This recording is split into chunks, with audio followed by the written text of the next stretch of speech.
So it didn't come as much of a surprise? No. Everything is a surprise for us. I mean, our daily life is a surprise that we actually wake up in the morning and we're not dead. And, so everything is a nice surprise. I read somewhere that one of the members of the band is a big fan of the British music trades and would read NME, I believe it was, religiously, and all of a sudden seeing the band, in NME, the person in the band found it very hard. So that was you, Einar? Yeah. You found it very hard to believe that was actually you and the Sugarcubes that they were referring to. Yeah, well, actually, I didn't connect. I found the name very sort of familiar, and I was trying to remember what had this band done in the past. What have they done? And My mother, had to have a record with him or something. Yeah, and I didn't know what was happening, so it just really surprised me. And I didn't connect, but I've nearly connected now. I'm not sure though. It's begun to sink in, but not quite fully yet. Yeah, I'm hoping it's not a dream and not a nightmare. I hope this is real. I mean, this is pretty weird for us. I was trying to describe this to a lady in the telephone today. That it's because she didn't understand that I couldn't connect myself to this girl who's in this band Sugarcubes, these magazines abroad. And I told her that it would be like if she was elected the most beautiful face in New Zealand, and she would be all the front covers over there, and they would send photographers and journalists over to her once in a while and take pictures of her, and she would say all right because she was sort of proud, but still she would continue doing her things. But seeing this New Zealand, well, it's not even New Zealand because we're always reading magazines with different language and everything. Well, that's, to me, I mean, Einar has been reading these papers a lot, but, well, the rest of us haven't really. And it's just so weird. It's like, I mean, you can't connect yourself to it. It's just so far out somehow. I can't. Seems pretty hard to actually get a grasp of if it comes about, like we said, in such a sudden way, as opposed to if you were working at it for 10 years and it came little by little. And the reporters came to your house maybe twice a year instead of all the time. Yeah, but we didn't form the Sugarcubes to get famous or Right. get a major record deal. We did it for our own mental health. So I think now all sort of, you call them shrinks? Yeah, Yeah, psychiatrists, shrinks. Psychiatrists. I think that we are now, because The next big shrink. yeah, we are the next big shrink. I mean, I think it saved us from the couch. So if people listen to our music, then it will possibly help them to, a lot of expenses. Our record is selling for $10. Buy it, and you don't have to pay the shrink. And the crimes will stop completely. So there you have it, a cheap way of solving your own problems. The best way. Exactly. Now, recently in England, you played the gig we've been talking about, and surprisingly enough, the Jesus and Mary chain did a little set opening for you guys, which seems like a unique thing, as opposed to Sugarcubes opening for Jesus and Mary chain, who seemingly have been around a little bit longer, who have more records out, etc., etc. So, a lot of people were surprised to see that they did, first of all, an all-acoustic set, second of all, opened for the Sugarcubes. How did that come about? I want to make one thing clear. Okay. We're not bigger than the Jesus and Mary chain. Right, I mean, which is why that's people... It's That's just, not the point. They respect us, and as we do, we respect them. Yeah, we've got mutual feelings, and they're from Scotland, and we've always got on well with Scottish people. I don't know why. And we met them, and Smurf, our leader, he pointed out that they were from Scotland as well, and why don't we ask them to play the concert with us, an acoustic set. And we would open for them at any time. Yeah, and they said yes. And then there came this sort of brilliant scheme of we should do Birthday again with Jesus and Mary chain. And How did that idea come about? Ask Smurf, our leader. So we have the unanswered questions that have to be... No, I mean, that just came about that it would be, fun to ask the most unlikely people around, and we asked them, and they said yes. So Smuff approached them? No, we approached Okay. them. And, I mean, they said yes, so everything came from that. So we did a version called Christmas of Birthday. Just Jesus having birthday. Right. Yeah, so we've got it here with us, so if you want to hear it, you can. Now there's one or two different versions of this. There's one noisy one and one not so noisy. Should we play them both? Let's play just the noisy one. The noisy one? Yeah, it suits New York. Okay, so this is the Jesus and Mary chain along with the Sugarcubes on Christmas birthday or birthday and Christmas? What's the actual title? Christmas is a birthday, isn't The it? Yeah. Christmas True, so it's sort of version. redundant. Yeah, so it's just Jesus and Mary Jane and the Sugarcubes celebrate Christmas. Okay, or celebrate a birthday, whichever way you want to look at it. Anyway. So this is definitely an exclusive track, heard nowhere else in the world, I guess, except here right now. So why don't we play it and World just premiere. let the music do the talking. This is Jesus and Mary Chain and the Sugarcubes' birthday on WNYU's New Afternoon Show.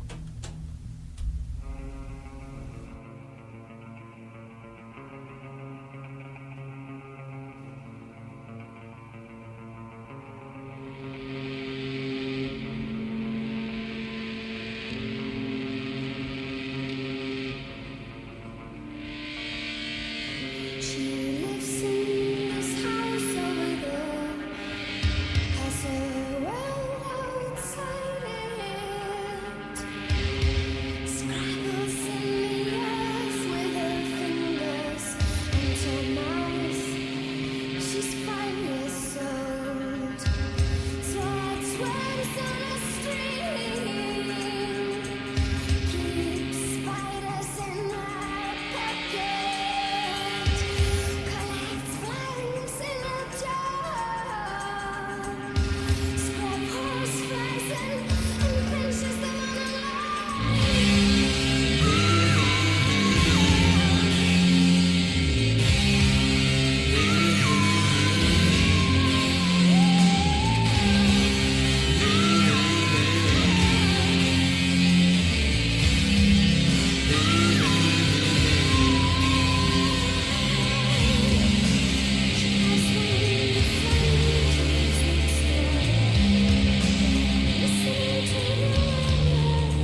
Luftgitarre, the Sugarcubes from the Deus 12-inch, and that features Johnny Triumph on guitar. Now, who is this Johnny Triumph fellow? Johnny Triumph is the alter ego of one of our dearest friends in Iceland. He's a poet, but when he turns into a rock and roll animal, he turns into Johnny Johnny Triumph. Now, make no mistake about it. It's about this sickness that boys have when they go to discos. Some of them don't dance, but they sit and wait and watch the girls dance, and then they become hilariously drunk, and then they go to the dance floor and take guitar solos. So this song is called Luftgitarre, which means air guitar. Exactly. Seems like a worldwide phenomenon because you go to a lot of shows here in America and you'll see that. No, and also they got in Norway. We learned the other day they've got air guitar competitions. Really? Yearly competitions. Yeah, yearly. Who's the best air They guitar? actually, that's a big feature at a lot of clubs around here in America. Usually smaller suburban clubs as opposed to your clubs in New York. They've got a national air guitar competition, and people flock all over Norway to partake. Really? Yeah. But they cheat a little bit. They play on brooms and tennis rackets. Which gives you the real feeling as opposed to just sitting there, I mean, if you No, watch I most... think the other- It's much more abstract just to deal with air. But if you watch most people who just play air guitar, they wind up playing their leg, I mean, they're strumming their leg as opposed to if you have a broom or something to give you the feel of where the guitar would really Some be. use their penises, I've seen that. Really? But then they're hilariously drunk. Usually a lot of rappers will do that kind of thing, over here. You see the Beastie Boys and stuff, grabbing it down there like it's going to go somewhere without them. I think it would if they wouldn't. That's what I think. It might. So that's the first time, aside from Birthday, which we'll talk about in a second, the Jesus and Mary Chain version, that you've asked somebody outside the band to come in and perform with you? Yeah. And it's hopefully, when we get everything negotiated, we'll bring it out this summer. The Jesus and Mary Chain thing. Yeah, to combat all the heat in this world. It's too hot here in New York, so people listen to this and they'll cool down. Man. Do you think you'll put both versions on the 12-inch, say the loud version on one side and the softer version on the other side? No comment. No comment? You have to wait and listen. You're getting good at those American press, answers. Yeah, No comment. No comment. You've been studying our president. You wait till you get the record. If it comes out, it will be a nice surprise. As birthday should be. Birthday should always be a nice surprise. Do you think you'll ever You do... only have it once a year. True. Unless you consider, like you were talking about Christmas, there's another birthday right there. But then it's not your birthday. Very true. Unless you think you're Deus or Christ Or yourself. Elvis Presley. Then you have 3 birthdays. But, so do you think you'll ever work with the Jesus and Mary Chain in the future as far as recorded works, or was this pretty much a one-off, we did it and, At the moment it's a one-off, and I mean, we just, hopefully we'll get to be good friends, and we'll just see from that. We don't, we don't make plans. As you said before. Yeah. It's interesting that you did a previously released Sugarcube song as opposed to something completely new that you wrote together, Yeah, but it's we find it fun to do that. Yeah, the difference is quite obvious as well. Yeah, I mean, we are con artists, but I think we are pretty clever con artists. We want your money. As opposed to the obvious con artist who just comes up and tries to take it from you. We want your money to be able to continue, putting out more cons. So you're very... Life's a con. And then you die. Then you die.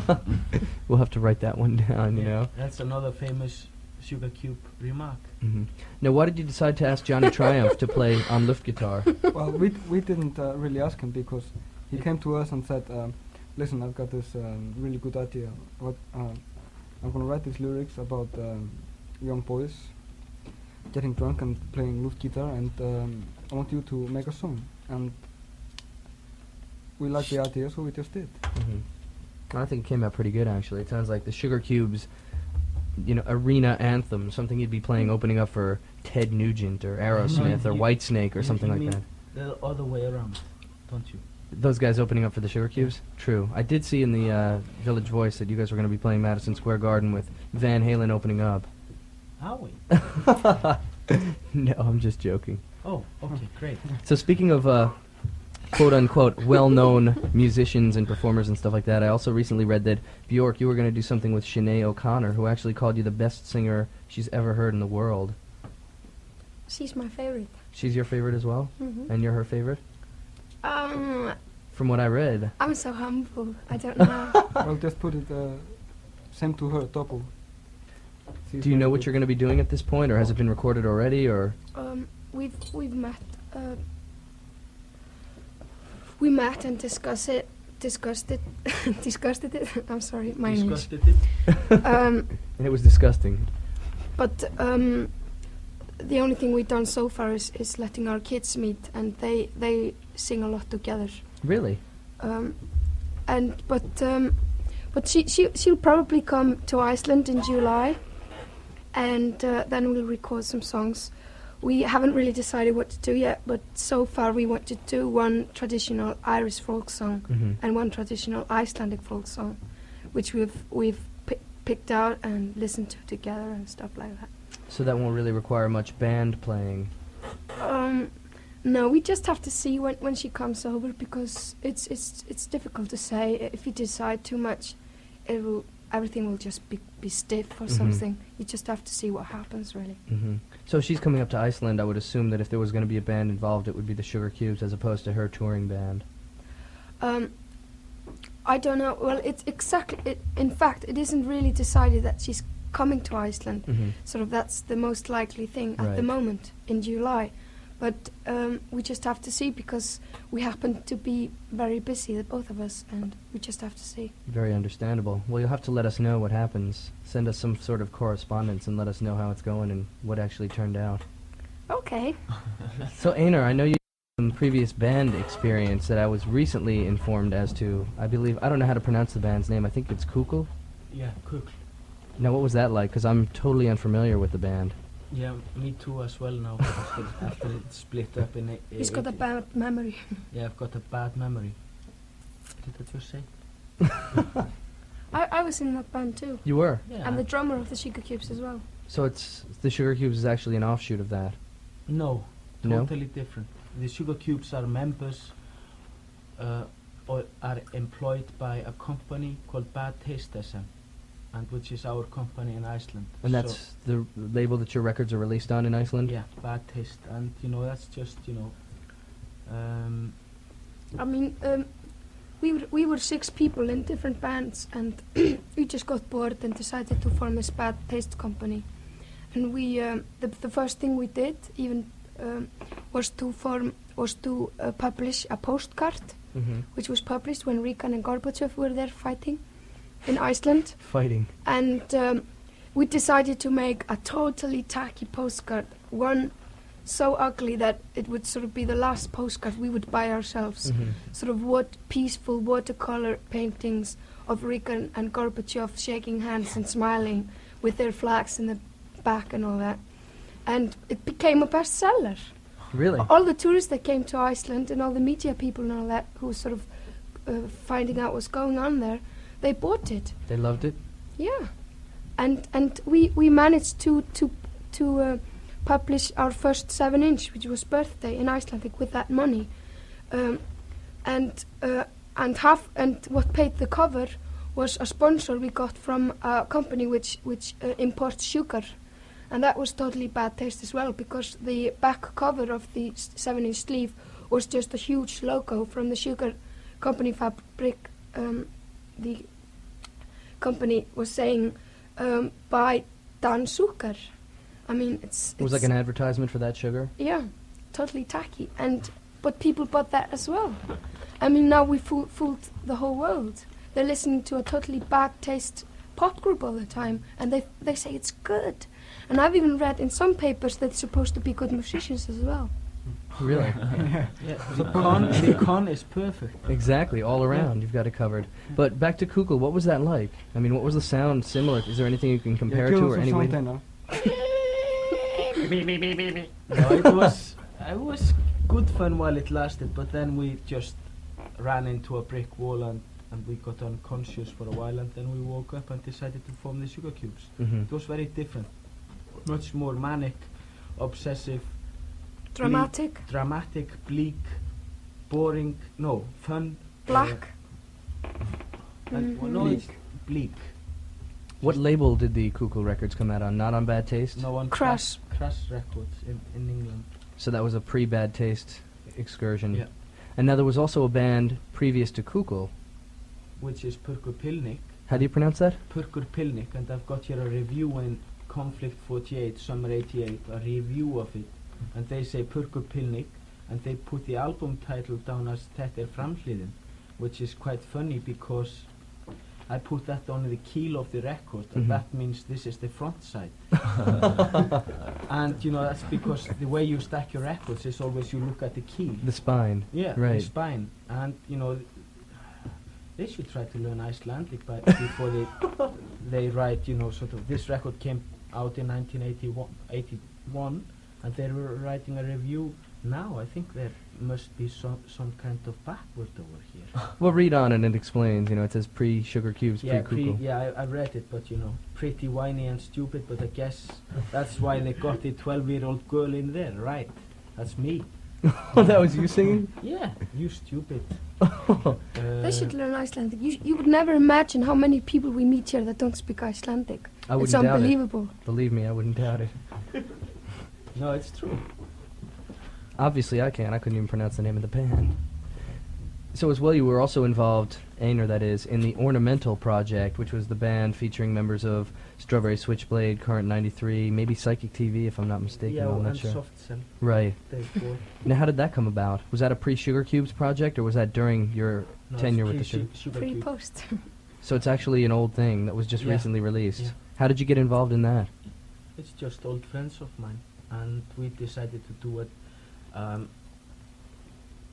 Disco song about the nightlife in Iceland, Hmm. and it's just a disco song, nice disco song. But then there's a couple of B-sides as well. Yeah, but that's called Heartbreak Hotel, and it's our version of Heartbreak Hotel. Elvis's Heartbreak Hotel? You bet. Deus's Heartbreak Hotel? Yep, you bet. That's pretty interesting. So, no more side projects now, though, except for what we've heard with the Jesus Yeah, and Mary Chain and well, Bjork. we sort of- don't- Lots of side projects. We s- Lots of side projects. We said before we're not going to say what we'll be doing in 6 months. Right. I mean, we don't know. Mhm. No, we've got a bookshop opening up in Iceland. Really? A gallery, a cafe. We're putting out records by Icelandic bands, poetry books, calendars. I'm getting my driving license. Look out, get off the road. I mean, we've got loads of things to do. So it sounds like you guys are looking forward to total domination of the Icelandic artistic scene. It is. It's our contribution. Yeah, it's not our really contribution, domination. and also the manifesto of the Mm. first article in the manifesto Mhm. of Bad Taste SM says world domination or death. Hmm.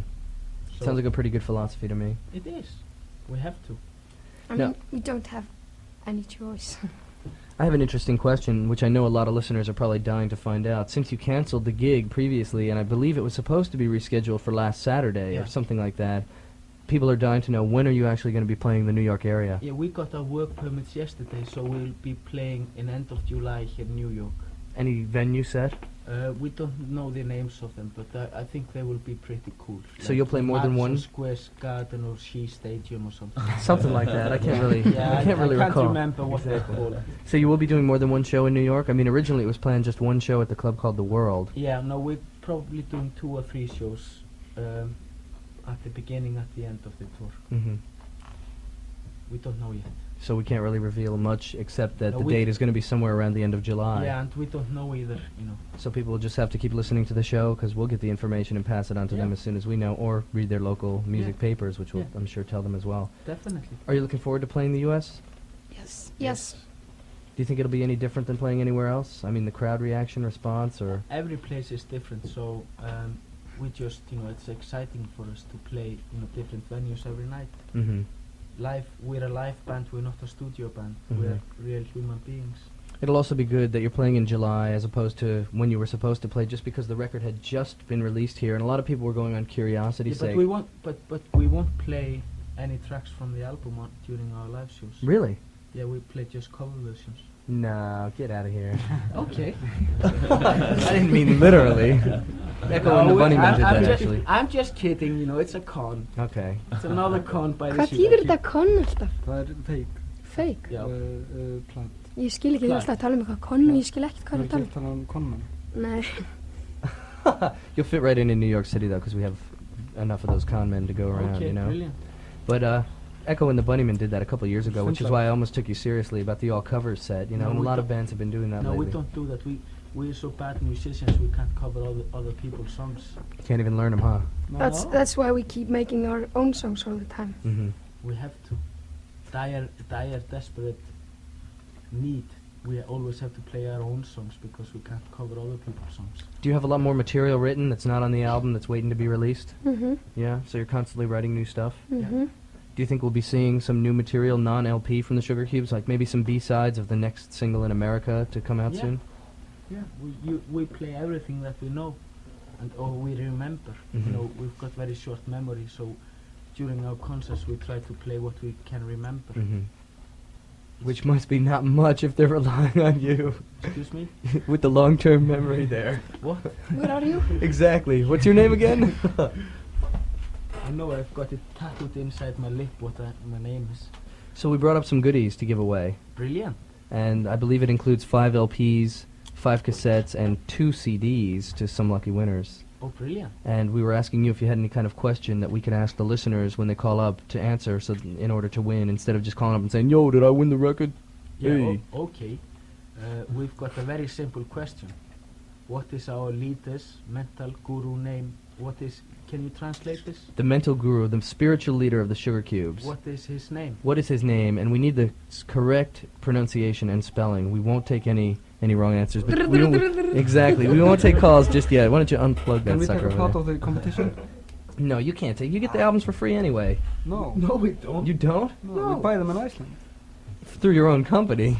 Well, It's a tax write-off. I don't want to hear about it. exactly. So one more question I wanted to ask. It's really interesting that all these major labels were chasing you, from what I understand, in England, yet you wanted to stay with One Little Indian because they had that homey, you know, small, all-encompassing feel. Flower pots and Flower pots in the window and all that kind of stuff. Yeah. yeah. Why didn't you want to opt for the major label deal as opposed to what you did in America instead of going with like? No, I mean I don't regard, or we don't regard that we have, you know, failed anybody's expectations, and being on Elektra is just the same homely feeling for us, Mhm. because you know we just walk in there and we take our shoes off and everybody feels that we've got, you know, bad smelling feet plus you But know, they're learning to like it. yeah. And so why not?